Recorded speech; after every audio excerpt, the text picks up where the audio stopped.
नेपाली प्रतिनिधिमण्डलको नेतृत्व गर्दै यही सेप्टेम्बर 17 देखि 21 सम्म संयुक्त राष्ट्रसङ्घको 78औं महासभामा सहभागी भई सम्बोधन गरे पश्चात सेप्टेम्बर 23 देखि 30 सम्म जनवादी गणतन्त्र चीनको औपचारिक भ्रमण सम्पन्न गरी 2080 असोज 13 गते स्वदेश फर्केको छु।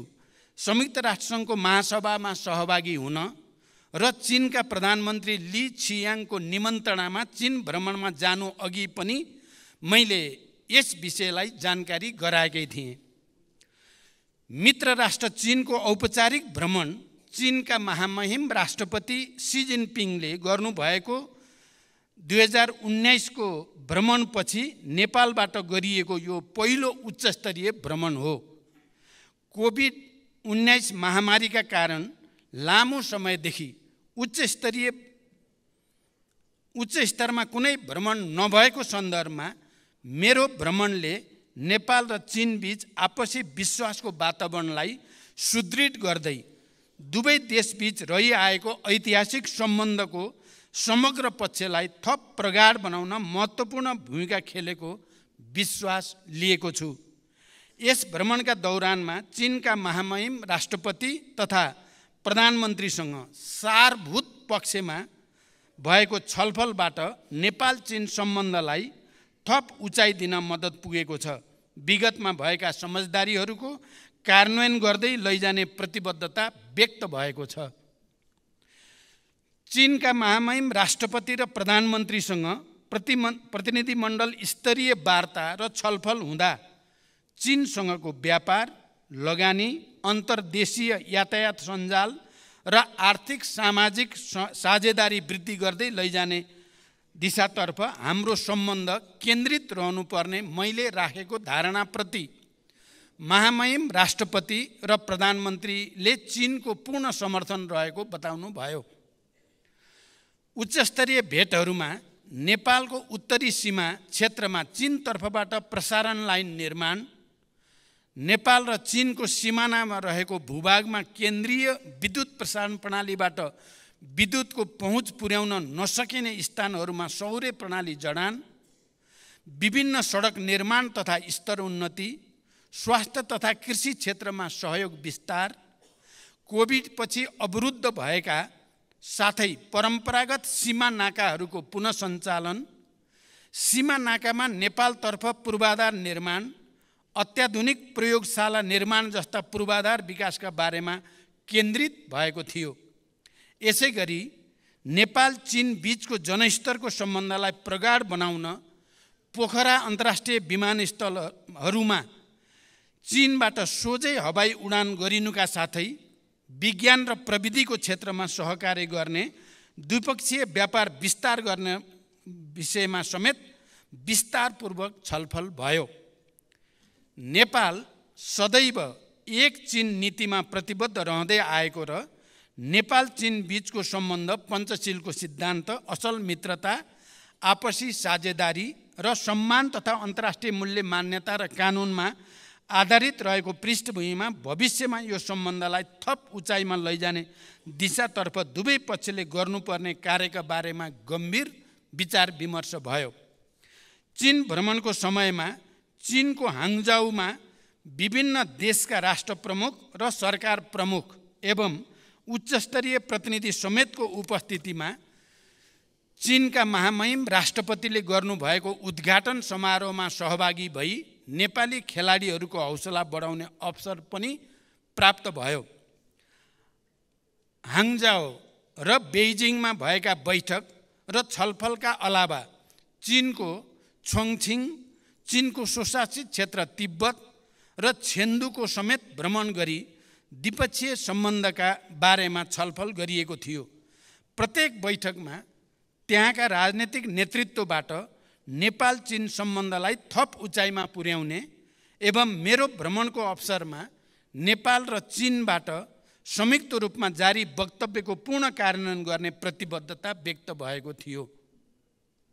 यसका साथै चीनको जनकाङ्ग्रेसका अध्यक्षसँगको भेटमा संसदीय प्रणाली र कानुन निर्माणमा चीनको जनकाङ्ग्रेसको अनुभव समेत बुझ्ने अवसर प्राप्त हुनुको साथै आपसी सहयोग आदान प्रदान गर्ने विषयमा समेत गम्भीर छलफल भयो। चीन भ्रमण अघि मैले संयुक्त राष्ट्रसङ्घको चालु 78औं महासभामा सहभागी भई उच्चस्तरीय सत्रको जेनरल डिबेट सामान्य बहसमा नेपालको तर्फबाट सम्बोधन गरेको थिएँ।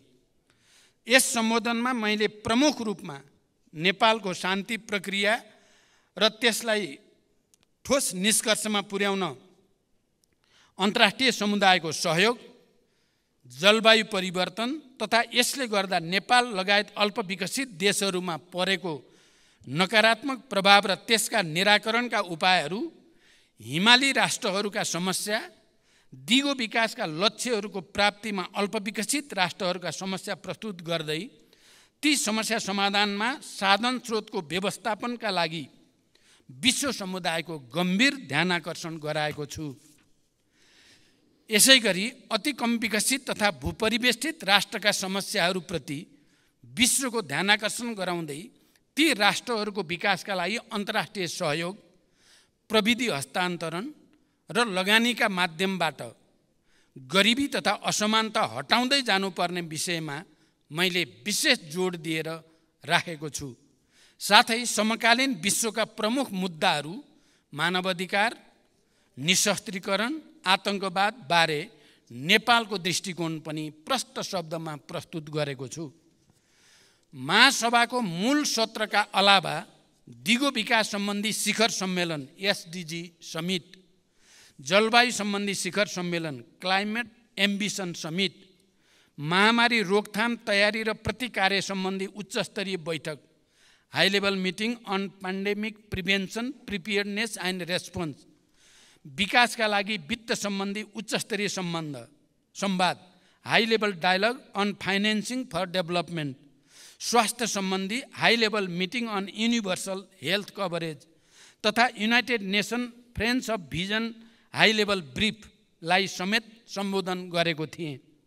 यी सम्बोधनहरूमा मैले नेपाल लगायत अति कम विकसित राष्ट्रहरूको तर्फबाट समेत दिगो विकासका लक्ष्य प्राप्तिका समस्या, त्यसको समाधान, जलवायु परिवर्तनको प्रभाव र सोको न्यूनीकरणमा सहयोग गर्न अति कम विकसित मुलुकहरूका लागि सहज वित्तीय पहुँचको सुनिश्चितता, कोभिड-19 लगायतका महामारी र सोबाट गरिब मुलुकहरूका अर्थतन्त्रमा परेका समस्याका बारेमा विस्तृत र स्पष्ट दृष्टिकोण राखेको थिएँ।